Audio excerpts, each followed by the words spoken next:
Hey, how's it going? I'm fan-tastic. How are you? That's a weird answer. I'm It's good. better than I'm doing all right, I'm doing fine, I'm doing okay. I'm sick of saying that, so at least I'm going to start with a different response than usual. But starting off with a swear is not usually in your wheelhouse here. Well, there we go. We got the one swear out of the way. It's like a PG-13 movie. Well, yeah, but PG-13 usually limits it to one swear. So, Well, on my end, yeah. I said my track is a PG-13 movie. I didn't say the whole podcast is a PG-13 movie. No, it's an adult only film at that point. I I don't think it's an adult-only film, but We can make it an adult only film. What shall we talk about? no, we don't need to make it an adult-only film. But yeah, I don't know. What are we talking about? I bought a new frying pan. Did you? I did, yeah. I've been using the same one for ever since I moved into this place, which it's already been, I guess, a couple of years now. And, the Teflon has rubbed off.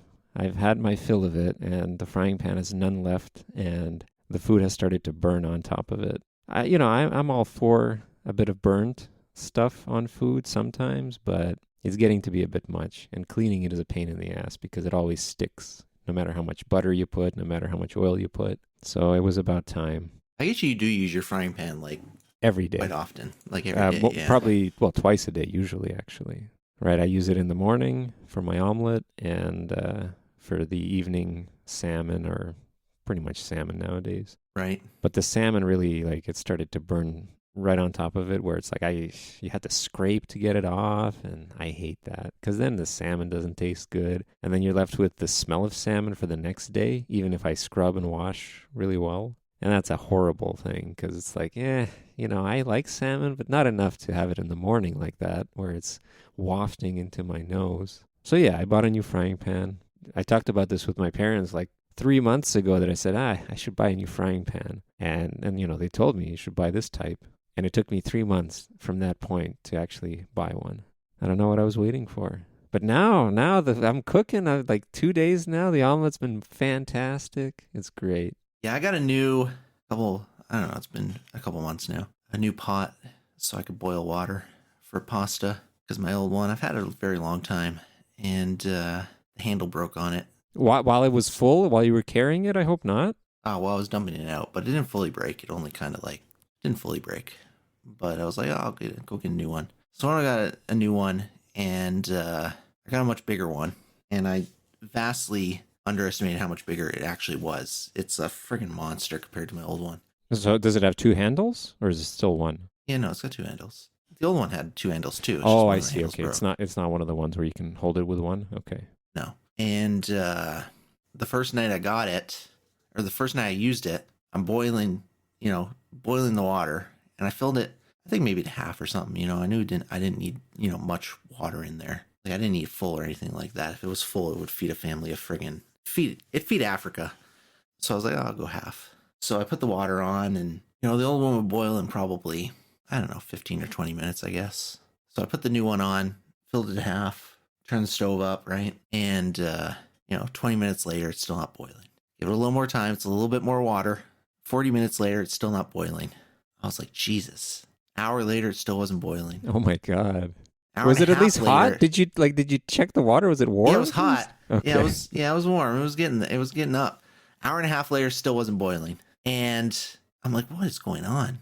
So anyways, I had to change my dinner plans that night because if it takes an hour and a half for the water to boil, I'm way past the amount of time I've given myself to make pasta that night. So anyways, I looked it up, and apparently I have an electric range, right? So some metals, I guess, for pans and that just really don't conduct heat right off of electric ranges. And so I must have gotten one that doesn't.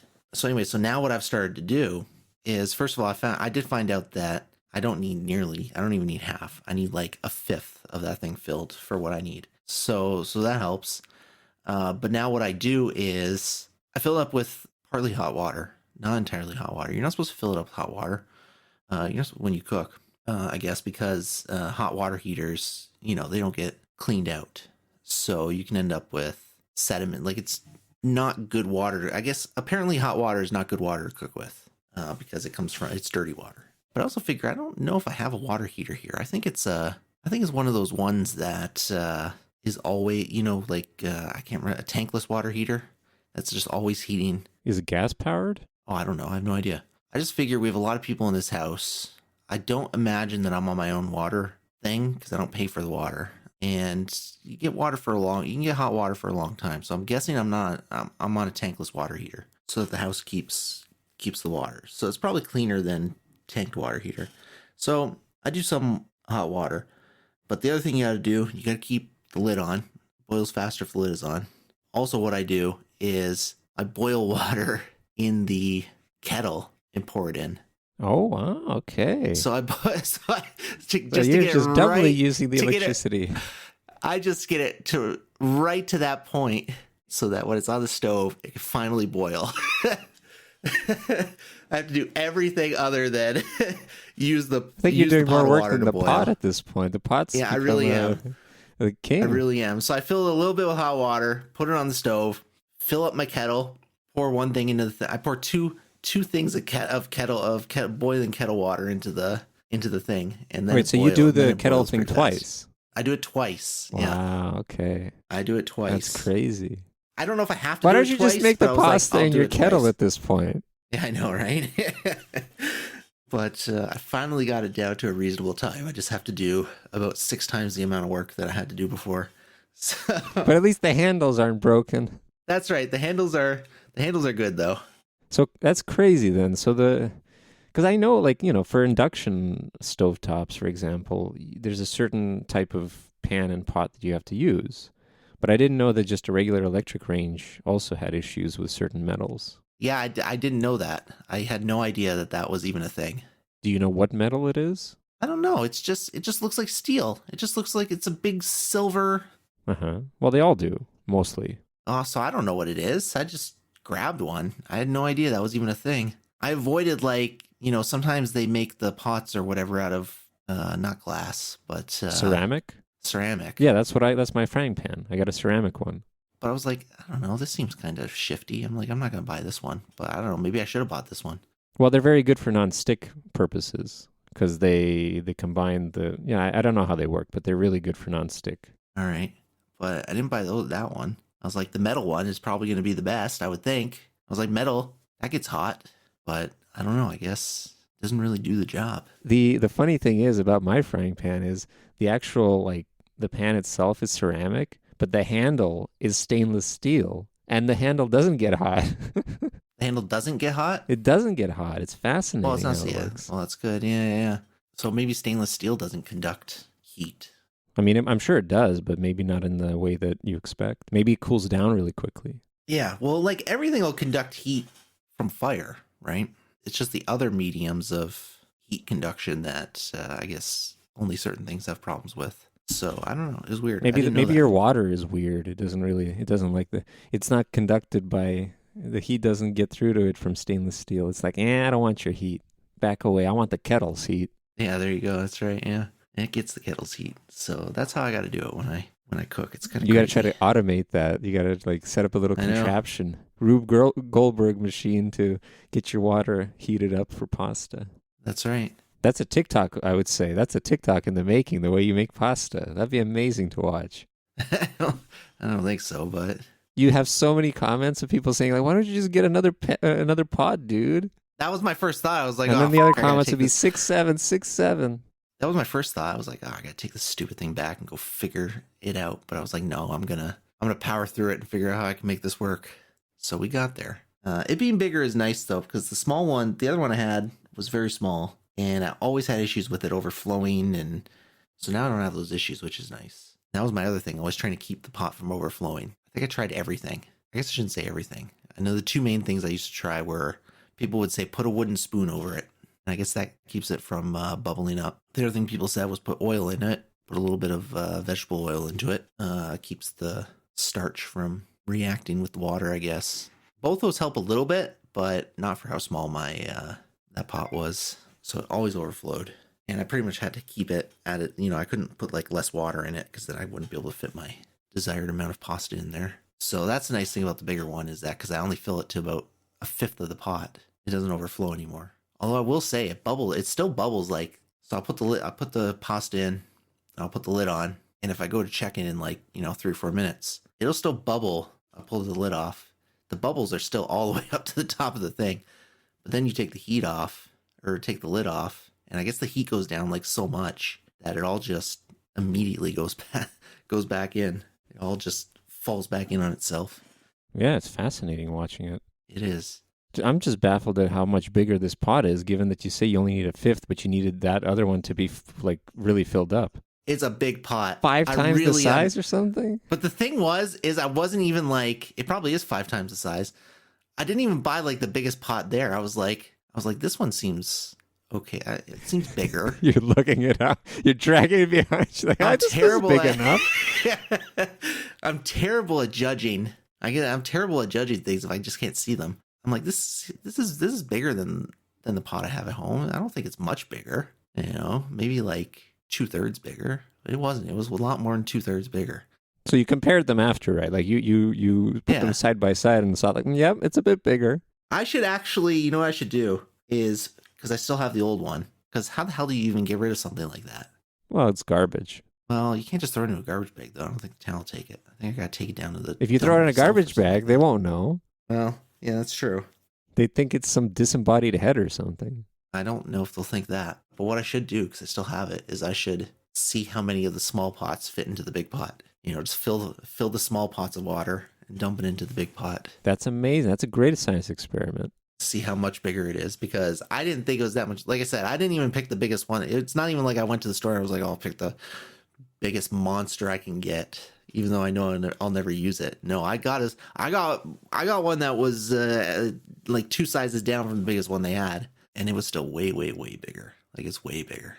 Well, you're going to have to keep us informed about how much bigger it really is. Yeah, I'll have to do that experiment and get my results. But yeah, so getting new cookware is always a thing. Yeah, usually it's supposed to improve your life and make things easier for you. But in your case, it was kind of a sidestep. On the one hand, it's good, but on the other hand, it made your life way more difficult. Oh, I remember that first night, man. I was so angry. Because for me, especially on weekends when I have to change my dinner plans, it drives me up a wall. So that stupid thing boiling, taking an hour and a half, it still didn't even boil after an hour. I gave up. It wasn't even like, it boiled after an hour and a half. No, at the hour and a half mark, I gave up. You should have just left it overnight to see if it boiled. Yeah. But by the hour and a half mark, I was like, I got to pivot here. Like, we got to do something else.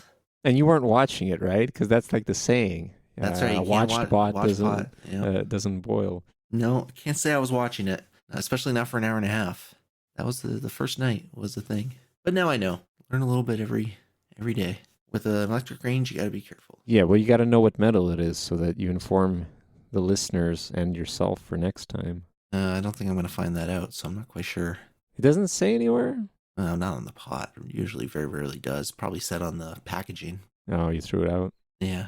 Damn. We'll never know. We'll never know what kind of mystery metal you're packing there. Could be adamantium for all you know at this point. Maybe. Somebody melted down Wolverine's claws, and there you go. There's your new pot. I think Walmart probably doesn't sell adamantium cooking pots. Maybe they are. Maybe you just don't know it. Just a guess. But there we go. So you got your new Teflon, and it worked out perfectly. Well, I don't know if I don't think it's Teflon. I think it's ceramic with some other stuff that's not Teflon, but is still nonstick. So it's not the same as the last one. Yeah, the other one was just pure Teflon. Just a nice, healthy coat of Teflon you could scrape off and chow down. So this one will last you longer. We'll see.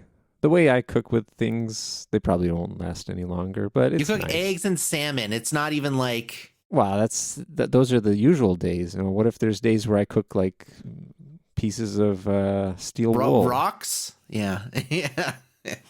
That's steel wool. You gotta really go to town on it to spread it and put some oil in there. Fry it up. Yum, yum. Really healthy for your bowels, steel wool. Is it? Not Shreds sure everything. that it is. Like eating a cheese grater. That is probably true. I don't have a cheese grater. I hate cheese graters.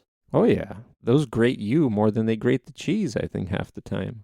I just buy shredded cheese, which is incredibly inefficient, but... It's not very good sometimes, too. It depends on which one you get, but sometimes I've had ones which are like, you can tell they're not the freshest. I don't think I've ever had that issue, but yeah, I can understand it. Definitely blocks are the way to go, but I just can't be asked with shredding it. Cleaning up those shredders. Those shredders are a mess. So, what else is new? Well, I got an Got a new idea. pan? I got an idea for Game Freak here. So I know Game Freak is listening all the time to our Oh, podcast. let's hear it. They love our take on their On efforts. their Pokemons. Yep. It's Pokemon M and Pokemon F. Because, they always make the two games, right? They got to get their fill. So the M version only contains male Pokemon, and the F version only contains female Pokemon. And the only way to breed Pokemon, which is, that's a big deal in the other ones, is to have both versions handy. So, you can't breed Pokemon unless one of them is male and one of them is female. And they would also, Game Freak, come on, this is how you got to do it. You got to make the breeding really important in this series, in the MNF series, because, in the other ones, it's optional. Sometimes you'll even pass by it without even realizing it's there. But this one, it has to be made a big deal. So people are forced to either have somebody to play with who has the other version, or themselves have both, which most likely for themselves to have both. That would be a new low for Game Freak. I think it would do really well. It probably would, but it's because they would be sinking to a brand new low to increase their revenue. But you'd still buy it, though. That's the problem. You'd still buy it. I definitely would not buy a game where you have to get both versions to. But you probably don't even do breeding anyway, so you don't care. I don't do breeding. I don't touch it. So that's why I had that stipulation of making it so it's like, it's got to be somewhat, like, it's got to be prevalent enough that people are like, they got to do it, They got to like jab you with it. Every gym you go to, it's like, oh, hey, you didn't breed any Pokemon? You got no eggs, man? Yeah, you need 4 eggs to get into this gym. Yeah. Could be. I don't know. I thought it was funny. That would be a way to go. Their next game is supposed to be Wind and Water. Wow, that's great. That's all I know about it. By the way, Game Freak, Igor's opinion of your games are not very high, so maybe not the best to listen to him. Well, I don't know. I mean, I've been pretty upbeat about Pokemon Platinum, right? I kind of dropped it for now, but yeah, I was gonna say, so upbeat you had to put it away for a bit. Yeah, well, no, it's just mostly because it's just horribly boring. The tedium is just never ending with that game. That's the worst thing about it. It would not be better if I had all 6 Pokemon. There's no way I would like it anymore. I actually prefer the challenge of only having the penguin running around with me. I don't know what to say. I know, it's hilarious how much they've fallen for me. I think about the anime more than I think of anything else. Like, the anime must have been the reason why I loved Pokemon so much. That must be it. You should go back and play, because here's the thing. The games haven't changed, especially in the 2D era. So you should go back and play Red and Blue or Gold and Silver or whatever, and just see if you still like it. Because theoretically, you shouldn't like it. But that's why I'm saying that, like, I think the reason why I have such a strong affinity for Pokemon just because of the anime is because of the anime, yeah. And I mean, I had the cards as well, but I think a lot of it was because of the anime. I was just really, I don't know, I just liked it. I really wanted to see Ash fail. Every episode, I was like, I really hope Ash gets his comeuppance. So you need to go back and you need to watch the whole series. That's a big undertaking. That's the One Piece undertaking. How many episodes is it? If you combine all the different shows, I would say it's probably added up to that. You think there's 1,000 episodes of Pokemon? You're right. Maybe not 1,000. But it's probably up to 600, 700.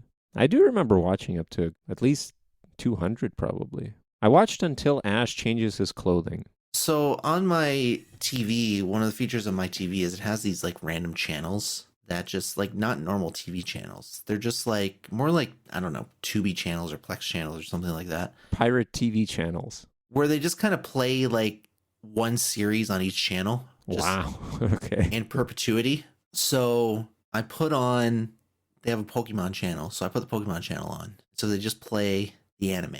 In order. I don't know. Imagine it's just random. Like, they literally play random episodes. I don't watch it long enough that I know, what order it's in. I don't even really watch it. The only reason I have it on is because if I turn my PlayStation off, it just flips over to the regular TV sometimes and I forget to put it on. So I'm like, well, may as well put it on something that is kind of interesting.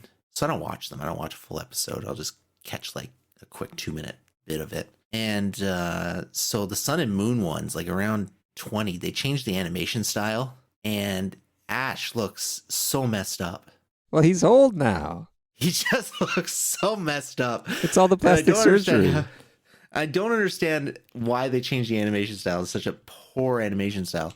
But I also didn't see past Sun and Moon, so I don't know if that's the animation. I don't think that's the animation style they stuck with. That's the thing. Like, for some reason, they switched it during the Sun and Moon style, and then they switched it back after that. So it's really... Because I know, like, the end of the series wasn't, like, he wasn't much different. Maybe their budget was really low. You know, Game Freak was struggling for a few years there. Yeah. They were down to millions instead of quadrillions. Yeah. Okay, so there's 1,348 episodes. Wow. Okay, so I was right.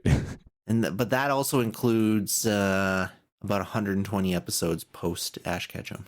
Okay, well, you still subtract that and it's more than 1,000. Well, like I said, I did watch, I think, up until... So whenever he changes his clothing to have some green on it, I think that's where I stopped. His hat is different. There's a point in time where he changes his hat significantly, and that's where I stopped. Also a new animation style, I believe. It had more of like a... I don't know, it looked more vibrant. Was Misty and Brock still on No, his they were team? dead. They were dead by that point. He murdered them in cold blood. Yeah. No. What happens is Brock departs, I think, when they go to, what is that place called? Where they have Meryl as another Pikachu-like, and Tracy joins them. Tracy. He's the guy wearing the blue shirt. He's the new Brock. He's not as much of a ladies' man. Let me go and see. I'm curious myself. Yeah, I'm curious because... Oh, yeah, it was the Orange Islands. The Orange Islands was something, but I don't know. I don't remember exactly when they met Tracy. I don't remember Tracy. I guess I vaguely do. Appeared in Lost Lapras, 84th episode. That's pretty early on. That's not when you stop, though. No. You're just saying that's when. That was the change in season. Oh, yeah, okay. Orange Islands is the second season. That one. Master Quest, he still has his normal hat. Advanced, his hat changes to something with a black logo. Yeah, that's where I watched that a little bit too with May, but it must have been there that I stopped. That's still pretty early on, to be fair. That's still only like maybe just over 200 episodes in. Yeah, but that's exactly why I said like 200 episodes around there. That's where I stopped. But that's why I don't really know any of the Pokemon beyond a certain point. Like I know Zigzagoon, and that is from that season with May and Brock. Yeah, Brock comes back from the dead. That's why he's there. So yeah, I definitely watched at least some of that, and then I stopped. And the years make sense as well. 2003 was when that one ended, so I would have toned down watching Pokemon around those years. Speaking of animes, One Piece has finally concluded its very first season. What do you mean? Congrats to One Piece. First season? Yep, its first season is officially done as of, I think, like 2 weeks ago. The live action? Nope, the anime. Oh, the 1,000 something? The 1,000 whatever episodes completed its first season. That's considered a season? Yep. And so the reason is because One Piece is now adopting a seasonal approach instead of a weekly approach. Oh, so they're going to be releasing a whole season of episodes? So they're on hiatus now for the first time ever until April or something, or April or May. And then they're just going to be doing, however many episodes per year. So 1,000 for a season, apparently. So technically this was the end of its first season because it's been weekly for 30 years. Wow. That's great. Good for them. Getting that first season, the first season's always the hardest, really. Did they at least end it on a reasonable... I mean, I don't know. I'm not keeping up, but I don't want any spoilers, but I'm curious if they ended it on a good note where it's like, is this good enough to say, yeah, that's a good season finale? Or is it just like, they went to this island. It's a filler. It doesn't matter. Nobody cares. My worry is they have so many episodes, and I think they've said they're getting close to the end. So I'm wondering if they're doing this just to drag it out. But I'm like, at some point, you just have to end the anime. And if you're going to go to a seasonal approach, I feel like now you're just dragging it out. Like, just get it done. Well, they don't want to end it. The voice actors have to be aging out. Oda has to be aging out. Like, you're going to end up in a complete mess if people start literally dying off. Well, they have science for that. Well, the anime is still going on. They can keep Oda alive. I'm sure there's ways in Japan to hook him up to something. They couldn't keep Toriyama alive. I don't know if... Well, Toriyama was born too early. I think Toriyama could have been kept alive by now. So that's it. It's just Oda will be fine. He'll be writing One Piece for the next millennia. There you go. Everyone will be long dead, and they'll still be. This is like, Zeno's paradox, where it's like the closer you get to the end, but there's still always like half of what you covered, and half and half and half. This is exactly what One Piece will be. They're going to approach One Piece, but they'll never reach One Piece. Yeah, there you go. It just amazes me. Like, I'm at episode, I don't know, not even 700, which is still a lot. And some of their enemies, and they always have been, but it's almost like some of their enemies are scraping the bottom of the barrel on. Is there an enemy that's just a barrel? There's an enemy that's a big man baby, but is like swooned by a bunch of women because he's so comfortable in his manhood that that's the way he acts. And he wears a diaper, and he's got a pacifier in his mouth, and he's wearing a bib, and okay, it's all sounding normal to me so far. I don't know. This is par for the course for anime. They're scraping the bottom of the barrel, and he's packing good muscles as well. He's fit. No, he's a big fat motherfucker. Oh, okay, that's slightly different then. I'll give him that. Oda, you came up with something novel there. I'm like, oh man, they're scraping the bottom of the barrel here. And I'm like, they still got 700 episodes that I haven't seen. Like, what are they doing with? And let me guess, they struggle to fight against him, right? Oh yeah. Yeah. He's got some powers where he can like sink into the ground. It's got nothing to do with him being a big baby, but no, that's just that's just the way he identifies. Yeah, it's weird. He was fighting against Frankie, which made sense, but it was weird. I'm like, oh, they're scraping the bottom of the barrel of this one. It's got 700 episodes to go. So it's always interesting. On one hand, I'm impressed with how they've kept the series alive, because they bring back old people, right? Like, even at this point, they're starting to bring back people you wouldn't even expect, and maybe even like bit players from the earlier seasons into more prominent roles. So it's impressive how they're able to bring all that back around. I guess that's why they try not to kill anyone as often as much as possible. Yeah, fair enough. So they bring that back around, but some of the newer stuff is like, wow. Well, I believe you. Yeah, you watch enough anime, I'm sure. Like you said, it's probably par for the course. There's always those tropes in these shonen anime. Like, you watch My Hero Academia, you're going to see a bunch of weird characters in there, and that's a short show. That's not nearly as long as something like One Piece. Naruto had plenty of that, and that was more serious as well. It's not as much just humorous as One Piece. So they tried to keep the enemies toned down, but still they had some weird stuff. And then Bleach. I don't know. I mean, Bleach is about Grim Reapers, basically. And that one is swimming with fun little characters like that. Probably because they run long, right? They run long, so they have to, well, or they want zaniness because they're trying to appeal to a young demographic. And that's an important thing for young people. Zaniness, in Japan at least. Fair enough. I will say I watched the trailer for the second season of the live action, and so they're in Alabasta, right? So they're dealing with the that's pretty quick. all the numbered people. Yeah, they're moving really fast. I think that's one of a lot of people's complaints, is that maybe they're skipping over. I don't know. I haven't seen the live series, but apparently they skip over a lot of stuff that the fan base thinks they probably shouldn't. Maybe some of the heartfelt moments. You can't skip over those. Those are the things that make this show, I think. So I'm hoping they wouldn't skip all those. I'm not sure. And I gotta say, though, a few of the designs are quite good, and a few of the designs I absolutely hate. Mr. 3, was he the wax guy? I thought he was pretty good. Does he still have the hairdo that has a 3? He still has the hairdo. Oh, yeah, I'm really impressed with how they did I'm really impressed with how they did him. I hate Nico Robin. I hate the princess's name. I can't remember who the princess was, or she's not princess. The one they meet earlier and bring her to Alabasta. I can't remember what her name is. Yeah, I don't remember either now. Can't stand her. The painter girl was kind of interesting. I thought it was kind of interesting. They didn't show a lot of people. I wanted to see Croc, but they didn't get there probably. Well, no, I'm pretty sure they're in Alabasta. But you watched the trailer, I guess, so maybe they wouldn't. Yeah, I watched the trailer, so they're keeping them hidden. Yeah. So I was interested to see how they handle Croc. I'm also interested to see how they handle because Alabasta was the first. Was Alabasta the first time they did Smoker? No, Smoker was when they didn't even enter the Grand Line. They were on their way, and then they had to land in the last stop before the Grand Line. That's where they meet him. I can't remember. Everything bleeds together. Well, for me, it's easier. I don't have as many episodes under my belt. Yeah, you don't have as many episodes. Yeah, because Smoker played a big role in some of the lead up to Dressrosa, so he's still around in the post stuff. Yeah, I don't know. I watched the trailer and I'm like, okay, some of these designs are cool, but I just friggin' hate it. The idea of live action anime. I just like they showed some of the stuff with the, Luffy and Zoro and Usopp and, just some of the dialogue and, a little bit of action stuff. And I hate this. I hate the way it looks. I hate the way it sounds. Like, I don't like it. But whatever. I guess people like it and, they're making some money on it. So whatever. I'm more interested in to see what they do with the new anime. Mostly because I just want to see how they decide that they need to butcher everything. Well, I mean, it could turn out really well. Who knows?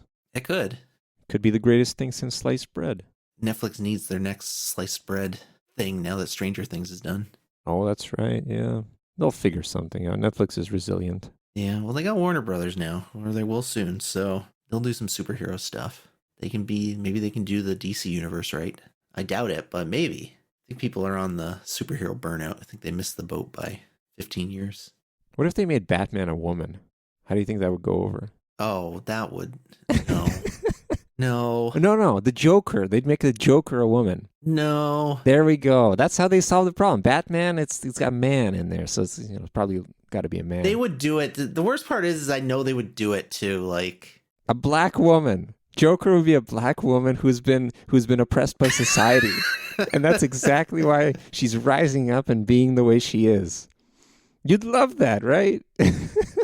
No. More than anything, I'm afraid. Listen, I'm afraid that now that they'll own DC, I think they'll own DC. I think there's parts of the Warner deal that aren't part of this. I imagine the comics are part of it, but maybe I'm wrong. But assuming they own DC, I'm not worried about what they're going to do in movies, etc., because I know they're going to f it up, right? Because that's what these places do now. I'm worried it's going to bleed into the comics. I mean, they've done a little bit of weird stuff, like like Marvel has temporarily killed off the old Thor, and they put Jane, whatever her name is, as the new Thor. So they've done a little bit of that kind of stuff. But I think even same with Iron Man. I think Iron Man was a girl. I don't think it was Pepper Potts that took over Iron Man, but it was a girl that took over Iron Man for a little bit. So they've done stuff like that. I just feel like Netflix is going to be the company that would like quadruple down on that and do it permanently. A lot of those are like, they do it and they do it for like a year or something like that. And then they bring the old one back. Netflix would be like, pull the trigger and get rid of all the burn all the old files so that nobody even remembers in 20 years. Absolutely. I think that they'll definitely do that. It's just a question of which lovable character will they murder and replace? All of them. Well, what's the first one? They're not going to do it all at once. They're going to ease us in. What's going to be the first one? Yeah, you're right. What will be the first one? It won't be too big. It'll be like Flash or something. It'll be like Flash or Green Arrow or something like that. It won't be too big, but it'll be big enough. I would say it'll probably take like a decade or something before they start hitting like Batman. I would say Superman, but I mean, I think there's enough women Supermen that they don't need to mess with Superman. But I think Batman is not safe. Because I don't know if they've ever done... I mean, they've done Batwoman, right? But she's been very... But that's a different character. Small, I'm saying like much. literally it is taking, a different character, making yeah. Bruce Wayne into I don't know, what's a female alternative to Bruce? Betty Wayne. There you go. Betty Wayne. Yeah. Inheritor of the Wayne family fortune, who dons the bat suit at night, aided by her so instead of Alfred it would be Mrs. Pennyworther or something like that. Yeah, they'll change everything to a woman. Yeah, exactly. And then she's just going to be doing the same thing, fighting crime. And Joker maybe Joker will actually not be a woman or a man. It'll be a child. The Joker will be a child. A Latino child with one leg. Yes. They're trying to get all the boxes checked. That's right. Yeah. I think this could go over really well. I think this could be one of the greatest feats of ingenuity from Netflix. I always feel bad joking about this kind of stuff. I really do. I'm not against, you know what I mean? I'm not against women or minorities in media. Like, I'm really not. I'm just a purist. That's the thing, I just hate when they just play with characters like that. And it's not even on the surface. It's not even about changing gender or changing race or whatever. It's just changing it, period. But it feels, because it's always so drastic, it feels like I'm like saying like I don't want women in a superhero lead role, and that's not true. I don't care. Just leave Batman alone. That's all I'm saying. Leave these friggin' things alone, man. The things that I grew up with, just leave them alone. Do something new. I always advocate for do something new. Like you want to make a strong, independent woman in a superhero role. Don't put her in Batman's mantle. Don't put her in Superman's cape. Make a new character that's actually good and not fucking what the hell her name is, Kamala Khan. Oh, but she was great though, wasn't she? You love Kamala Khan. No. Maybe she could be the next Batman. Well, she's Marvel, so. You know what? In the future, who knows what's going to happen? It could be that Marvel and DC join forces and Miss Marvel dons the bat suit and she begins fighting crime. And she has those little powers of hers to help her. Batman never has powers, so people will love this even more. If Disney ever got a hold of Marvel, I wouldn't put. If Disney ever got a hold of DC, I wouldn't put it past them to put Miss Marvel into a superior. I don't think she put things with Batman. Like, I don't think they'd have her become Batman, but I think they would have like her face Batman and just fucking absolutely whomp him. Because why not? Like, Batman has beaten every superhero ever. Like, Batman has more wins against Superman than Superman has against Batman, which is wild. But I just know that they would bring Kamala Khan in and she fucking raffle stomp. Batman, Superman, the Flash, Cyborg. She'd do the entire friggin' Justice League. Kid power. With her friggin' pinky finger. That's how they're gonna sell it, by saying we're appealing to the children of the world. They're gonna grow up with this thinking that they can make a difference. They can stand up to the big guys out there. And it's going to go over really well because those children that are watching, they're cheering for Kamala Khan. They're like, yeah, you go, girl. Beat up that big white man. Nobody's cheering for Kamala Khan. There's like 2 people that like her in the entire world. Well, that's not true. That's not true. It's probably like at least 3. You're right. Speaking of things I hate, we didn't talk about this before, but they're doing the new Tomb Raider TV show. And I don't know if you've seen this because they put out her design this week. No, I didn't see it. Laura Croft is going to be played by Sophie Turner. Who's that again? And Sophie Turner was from X-Men. Absolute terrible fucking actress from X-Men. She played the Phoenix. Oh, that's great. She was great in that. And you love that movie. Okay, but here's the thing. I'm just thinking like how funny is it that Nathan Drake and Laura Croft, the 2 biggest gaming I don't even know, what do you want to call them, treasure hunters, are played by the 2 actors I hate more than anybody else on this planet. It was meant to be. It just gives you more time, right? You don't have to watch that show now. It's true. And I actually would have been interested in watching that show if they had cast literally anybody other than Sophie Turner. Angelina Jolie's a bit too old now, so she wouldn't be able to pull it off. There was another one that I never saw though, because there was I don't know, Alicia if it was another movie or Vikander something or whatever her name is. Oh, okay, yeah, I never even saw that. I had no idea that even existed. Yeah, I'm kind of tempted to watch that at some point. It looked interesting. It's probably more along the lines of the reboot where she doesn't know what she's doing, whereas the show, I'm sure, is more like she actually knows what she's doing by now. But they put out the not preview, but just like what she looks like, and it's just so cosplayed up. Like, it's just so like parody of itself. Like, it's not even it's gonna be a bad show. It's gonna be a bad show. It's gonna be one of those video game shows that try too hard. You can go 2 ways. You try too hard and you can just be like, has nothing to do with the game. And I think this one's going the too hard route. That's just going to be a parody of itself. Could be good, though. Could be so bad it's good. Well, and Sophie Turner doesn't have the range to even pull that off, though. You don't know that. You're right. You've probably only seen her in that one movie. Have the range. No, I've seen her in a few things, but she's got no range. Other than, I'm thinking, like, why is Hollywood hiring these Game of Thrones people? Because they can't do anything outside of Game of Thrones. The other one is the Last of Us girl. She was in Game of Thrones too, wasn't she? Bella Thorne, is that what her name was? Bella Ramsey. Apparently she's not very good in Last of Us either. She plays Ellie. She plays Ellie in the show. And I don't know, I guess a lot of people said that, she's really bad, and now that she has to stand on her own because of events with Joel, she can't do it. Everybody said Pedro Pascal carried the show, and now he's not really in it. But I'm just thinking, these Game of Thrones people, they just can't Can't do it outside. Well, they need the work. They need the work. They're pitying them. They're like, what do we do now? Game of Thrones is done. They don't need us anymore.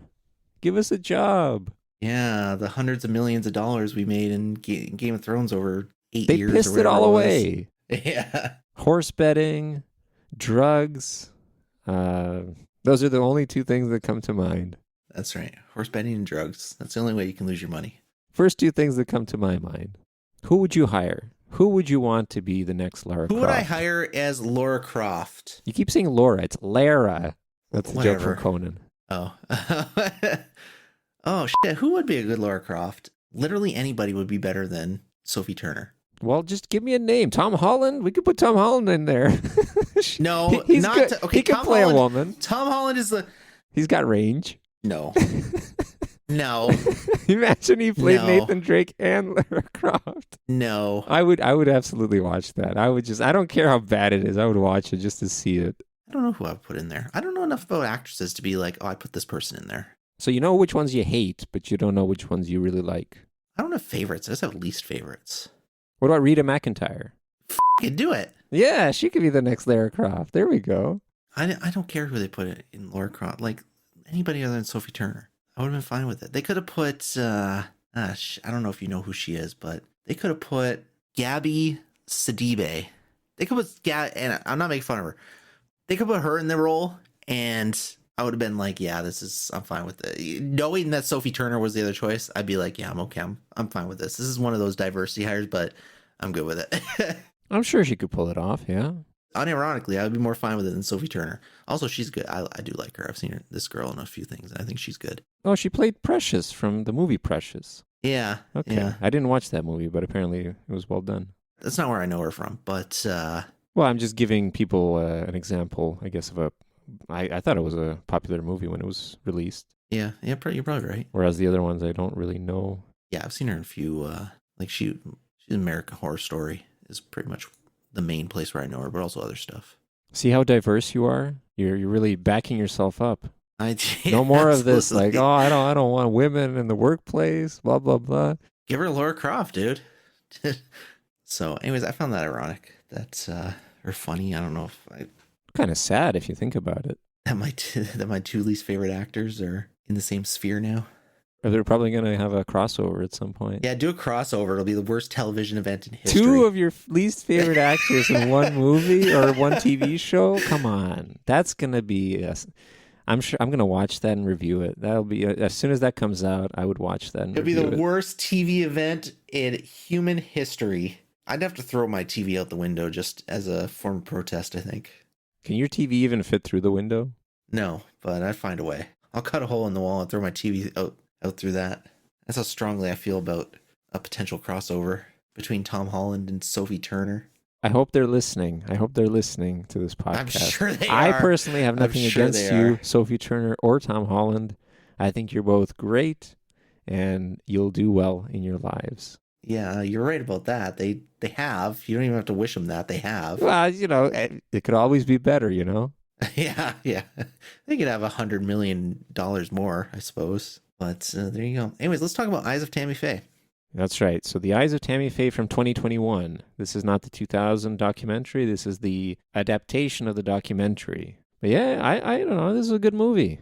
It was about the wife of, what's his name? Jim Baker, spelled with 2 Ks, which is, if you didn't tell me it was Baker, I would think it was Backer. But yeah, it's the wife of, or I guess the ex-wife of Jim Baker and their televangelistic aspirations.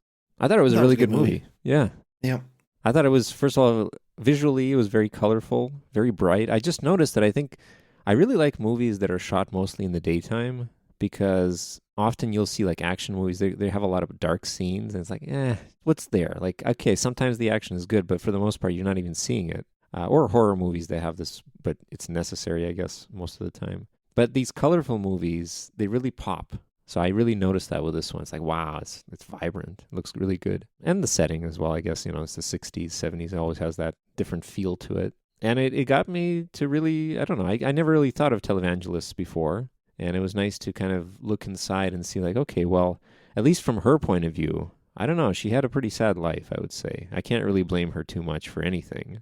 It was really eye-opening because from the beginning, all she wanted to do was help people, just make things better for them. She wasn't fixated on religion specifically. Personally, she was, but not from other people, where she wanted to help people no matter what. That's why she was dealing with gay rights, or not gay rights, but just like she was inclusive of everybody, including gay people. She was kind of standing up for people who the other religious figures were not standing up for.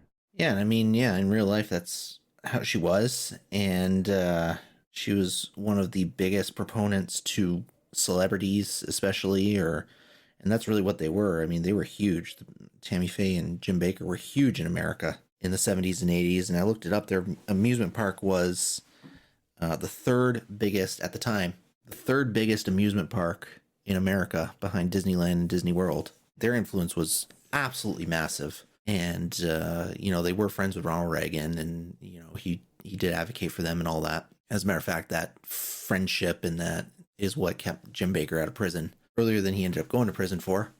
Is that why he was released earlier, you mean? No, the investigation into his fraud happened like 10 years before he was arrested for it. Oh, wow. And they dropped it because of his ties to the Republican administrations, because he knew them, and they were also afraid that because of his influence, religious people are usually right-leaning. Because of his influence on the religious part of America, they thought that if they threw him in jail, it was going to hurt their base. So a lot of what he was able to do, turning a blind eye. And it wasn't until his affair that they thought that they couldn't, it wasn't even an affair. Apparently he raped her. They didn't say that in the movie, but apparently he raped her. He said it was consensual. Everybody else said it was rape. So they couldn't turn a blind eye to that anymore. And that's when they had to do the trial. But he got very lucky because his original sentence was for 45 years. I thought the movie said 120 years. They said he could get up to 120 years. He got 45. Apparently, in the sentencing judge's closing argument or closing statement, he said something that made it seem like he was making a judgment based on religious opinion, which you're not allowed to do. So they had a resentencing, and he got 8 years, and he got paroled in 5. Jim Bakker got massively lucky. Mind you, Jim Bakker's a massive slimeball. Even to this day, he is still alive. Tammy Bakker died in 2007. Tammy Faye died in 2007. Jim Bakker's still alive and still spreading. Actually, he's gotten worse. But yeah, so he was a bad one. And I agree with you. I feel really bad for Tammy Faye, because I think she did lead a sad life. Her mother didn't like her. Jim Bakker, I think, took advantage of her, as did other pastors and all that kind of stuff.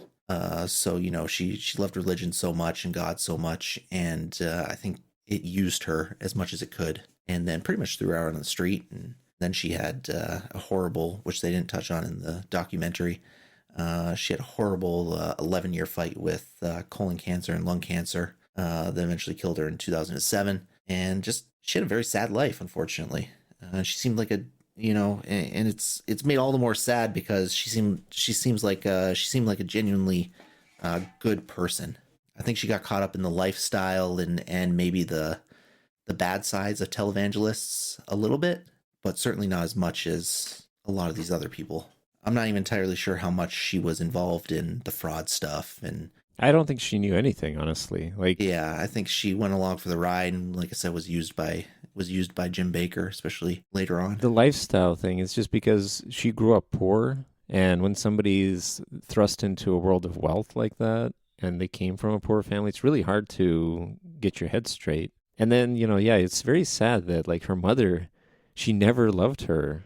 She had this such low opinion of her, and yet Tammy kept trying to improve things. She did her best. She was always upbeat, cheerful about everything. And even at the end where it's she gets out of her car and the kids are saying stuff behind her back, instead of walking away, she goes up to them and introduces herself.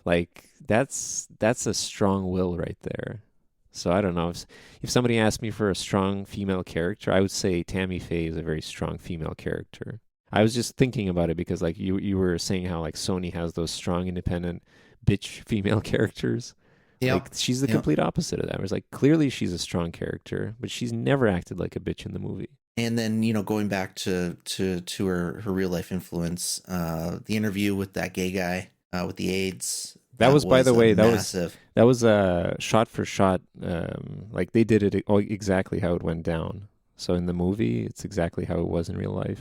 They had the TV there, and everything looked the same. Yeah, yeah. That was a massive. That was one of the first large scale, celebrities coming out in support of AIDS. Not in support of, but like, when AIDS first came out, everybody thought it was contagious, and those people got shunned. And of course, because it was because it's associated with gay people, that tacked something on top of it, especially in the religious community. So her interview with him, which was a real thing, and I did watch it after I watched the movie, and it was real, and it was really emotional, and it was one of the biggest. It was I think the first biggest event from a celebrity and from the religious community that to come out and say, like, these are people too, and really show proper support for that condition. She was a good person. And here's what I found out. So after, right, she didn't go back to televangelism, right?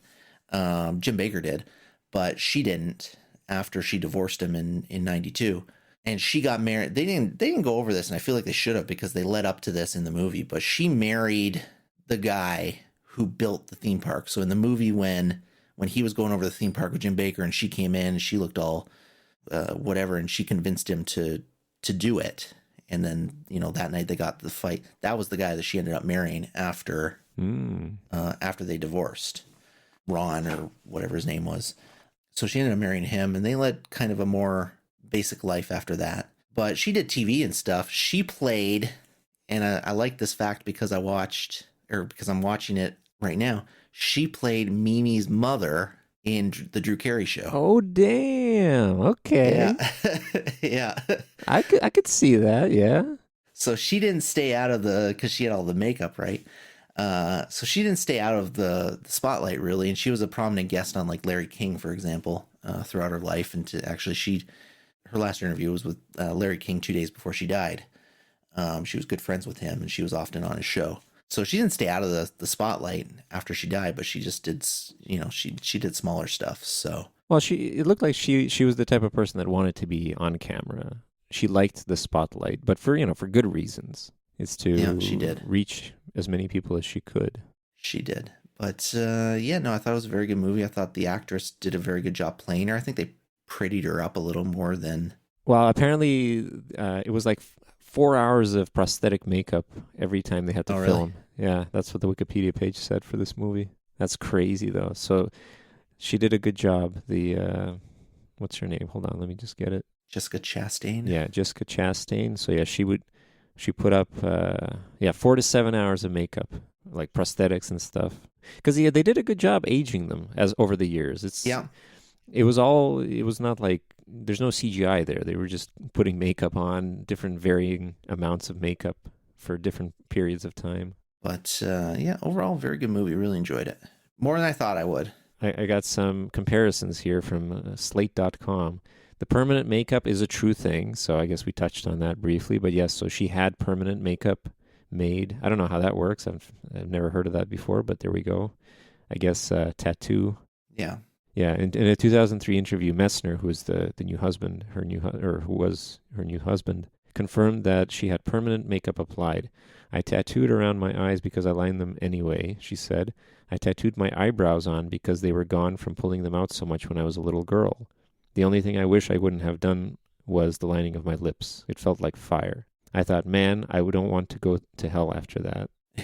Yeah, and then the stuff about Jim Bakker giving up radio or whatever in his youth, it's kind of flaky, so it's not necessarily true what he said. The car as well, them getting the car stolen, not really true. I'm not going to go into detail. It's not that important, not that interesting.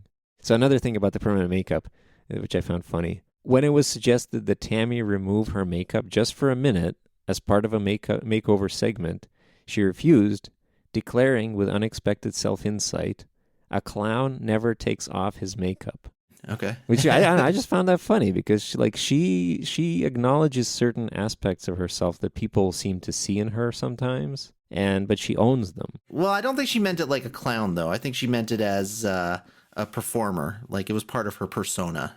I don't know. I think she's aware of certain things, but Oh yeah, absolutely she was. Yeah, she's very, like absolutely I she said, was. strong enough to be able to push them aside. But yeah, and then the other thing was Tammy Faye's segment on penile implants. Yeah, that was real. That was a real thing where she talks to somebody about, yeah, just penile implants for, I guess, to get an erection in an artificial way. And she says here, we got all kinds of mail, the most ever in the history of PTL, which is the network that they had going, the religious network. But a lot of it was people wanting the pamphlet on the penile implants. So it's not like they were complaints. It was just people were interested. There we go. I don't know. I just found it's a good movie. I liked it. Way more than I thought it was going to be, like, because, again, I had no idea about televangelists, not to the extent of like knowing anything more than just, okay, they exist. And I thought it was going to be like both of them are, horrible people, blah, blah, blah. But no, it was pretty eye opening from her side of things. Absolutely. Yeah, she was one of the good ones. There aren't too many good televangelists. Did you know about her before this movie? Is that why you say it in this way? What do you mean saying in this way? Well, you speak as if kind of you had some of this knowledge already. Well, I mean, I'm aware of televangelists, but not her specifically. You were kind of in the same boat as me before that. No, I knew of her. Okay, I knew of her. Okay, you weren't surprised that she was a decent person. No, I was still surprised. I didn't know she was a decent person. I just knew of her. Like I knew there was this heavy makeuped woman out there. But yeah, I didn't know her background. But I knew who Tammy Faye was roughly. But there aren't a lot of good televangelists out there. The ones today, and they showed the dark side, with some of those other guys, and they all are like that. They're not godly people, unfortunately. They're greedy people. They're very bad people. And who's that one? He's a freaking slimeball.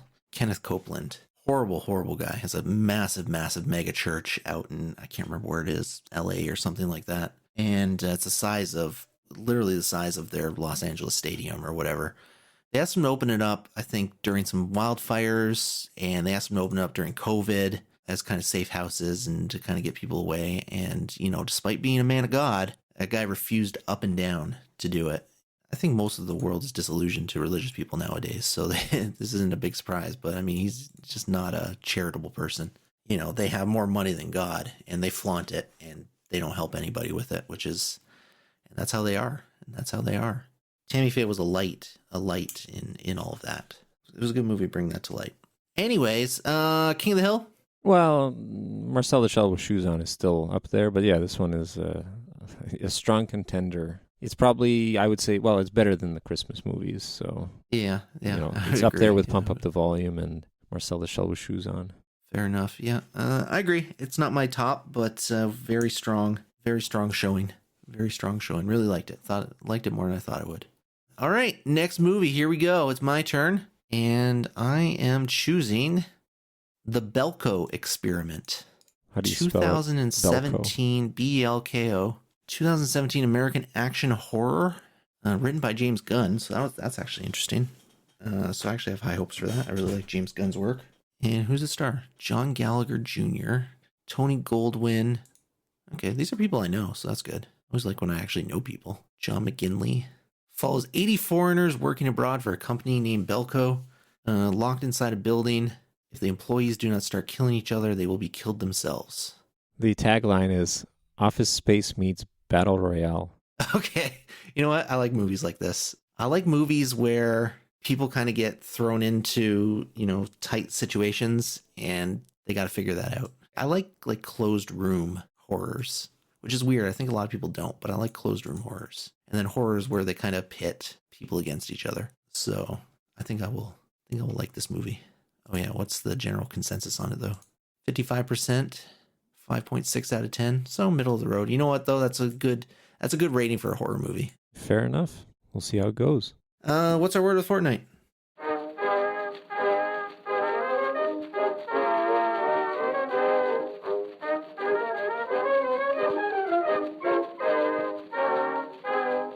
Our word of the fortnight this time around is coulrophobia. COULROPHOBIA.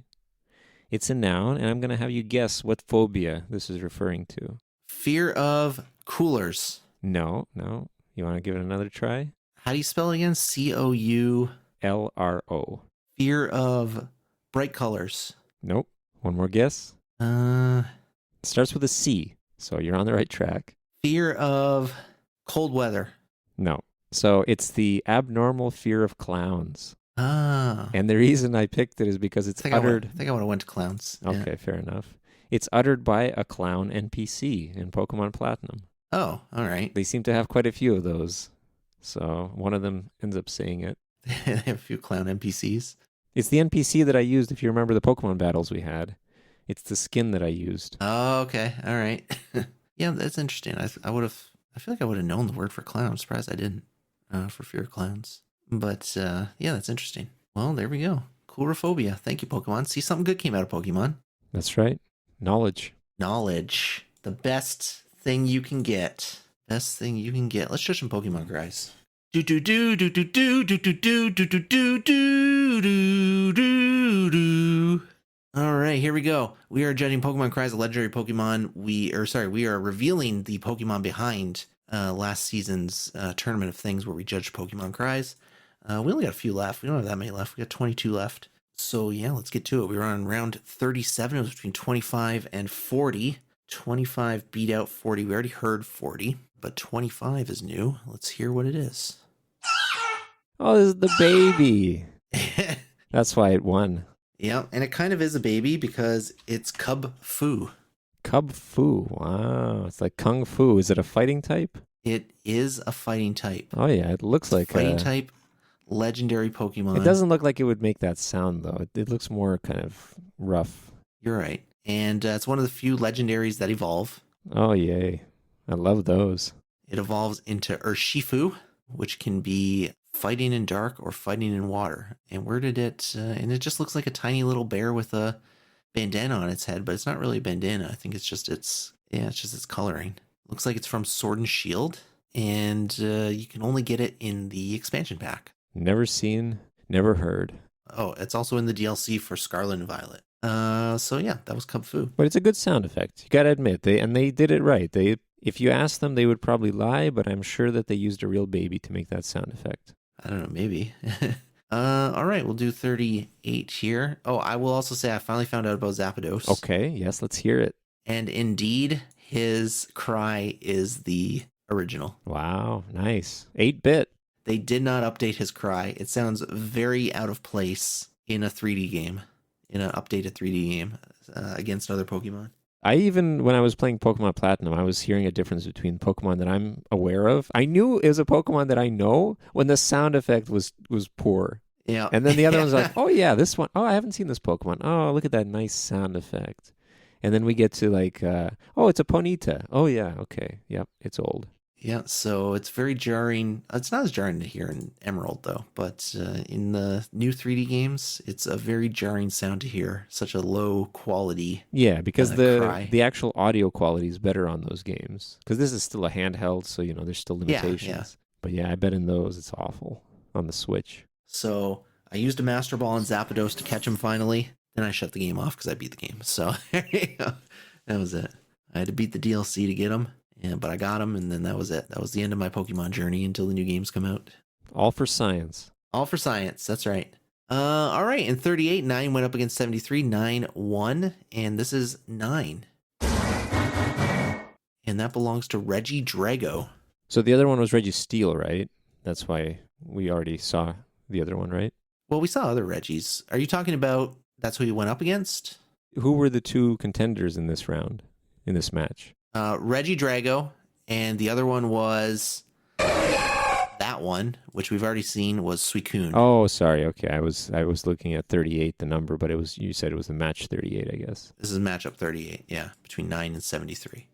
So Reggie Drago kind of looks like a ball with it's one of the Reggies. I think we've seen all the Reggies at this point, possibly. Except for Reggie Fils-Aimé. Yeah, except for Reggie Fils-Aimé. Wonder what sound he makes. But yeah, it's just another Reggie, and it kind of looks like a dragon head. Looks like his arms are dragon, the halves of a dragon head. It's a dragon that died eating a jawbreaker. Yeah, and then when he fights, he turns sideways, so it actually looks like a dragon. Oh, he does. Oh my God, that's amazing. That's adorable. Not a bad design. I actually don't hate the design, especially once you get down to it and like what it looks like in the anime. It's not a terrible design. Only available in Sword and Shield expansion pack. Another DLC Pokemon. Surprise, surprise. Aren't you happy for Game Freak? Yeah, I'm so happy they made all these legendaries to sell to us. Yeah, explicitly for Oh, the purpose of selling DLC for to us. Pokemon M and F. It's going to be genderless. That's where the genderless Pokemon can be caught. There you go. That's right. See, Game Freak. Just listen to us. You're going to make a killing. Yep, it's true.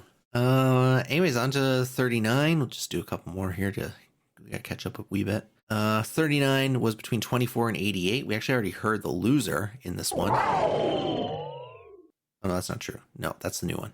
We heard the winner in this one. 88 was the winner. That was 88. And guess who it belonged to? Oh, yes. That was Mr. Heatran. That's right. All right. But 24 is the loser. That guy lost to Heatran. And it belongs to Miraidon. I can't believe someone lost to Heatran in any way. Yep.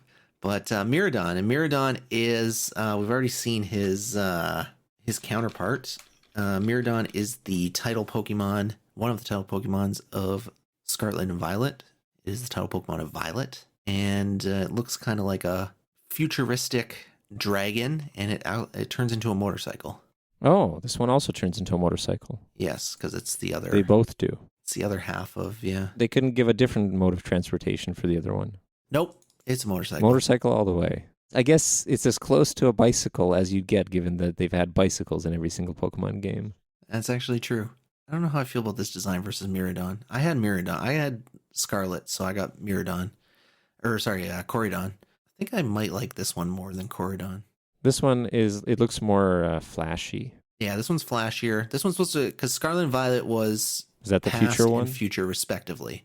So Violet was future. So this guy's more futuristic, whereas Corydon looks more ancient. Electric Dragon as well. That's a neat combo. The other one's Fighting Dragon, which, it's fine, but Electric Dragon, it's got electric in the title. Kind of looks like electric. It does, yeah. So in the concept art, or I guess whatever this is, like the picture of it, it looks really cool. And then you go into the game and, oh, wow, that just looks awful. Like, I can see how bad the game looks now. Like, looking at these screenshots, like, this is awful. It wasn't good. This is Game Freak at its lowest. Yeah, that's probably true, actually. But, next game will be good. I thought they did a good job with Pokemon ZA in terms of the way it looked. I thought it was a step up. Nothing drastic, but I did think it was a step up. So we'll see how the new main line is. But so that's Miraidon. One more. We'll do one more. 40. Between 4 and 68. This was 68. It was the loser. We had already heard him. Kyogre. Okay. And it got beat out by numero 4. And that's new. That's Darkrai. That was a good sound effect. And I would say it fits, kind of. It's very ominous. Yep, it sounds like it. Yep, especially with that after burst there. And the Mega Darkrai looks pretty cool, too. Oh, it's got extendable legs. That's freaky. It's a regular Slender Man. Well, look, in the biology, it says Darkray's extendable legs, and it has a screenshot. I guess in the anime, yeah, it looks like his, yeah. It's freaky. Just imagine him just like lunging towards you with his extendable legs. He's been around for a little bit, eh?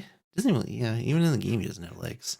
But yeah, he's like a ghost, evil looking. Actually, is he just ghost? Oh, dark type mythical. He's not even a ghost type? Yeah, he's not even a ghost type. I think he would have been dark ghost or something like that, because he kind of looks like a ghost, but... That means a normal attack can hit him. That's right. Black shadow-like Pokemon, small head with a white fog-like ghostly plume billowing from its head, covering one of its bright blue eyes, with a portion on its face resembling hair. Red spiky growth around its neck, skinny arms and long black tatters hanging from its shoulders, and black claw-like hands. And it made its debut in Generation 4, which was Diamond and Pearl and Platinum. You need the member card. It was the second of 4 event items. Oh, so I'm never going to see him. Probably some weird friggin' event thing. That seems what makes sense. In Black and White, it was an event Pokemon. In X and Y And Omega Ruby and Alpha Sapphire, it was an event Pokemon. And Sun and Moon, it was an event Pokemon. Actually, maybe you get the member card in the game because it was also in Brilliant Diamond and Shining Pearl. So this might be an in-game Pokemon. But look, I just noticed this. Darkrai made its animated series debut in Sleepless in Pre-Battle. I love the puns on episode titles for westernized, not western, like dubbed cartoons, dubbed anime, or just Western cartoons. I love that. They have so many classics. You just read any of the Pokemon episode titles, every single one of them is a pun on something that kids would not even know about. Yeah, it's true. It's true. But yeah, this is a pretty cool legend. This is a pretty cool legendary. So there we go. There's some Pokemon. Anyways, guys, that's it for us. Any closing comments? Since you had such a great opening comment? No, I think I hope everybody has a wonderful week. Take care. Ciao.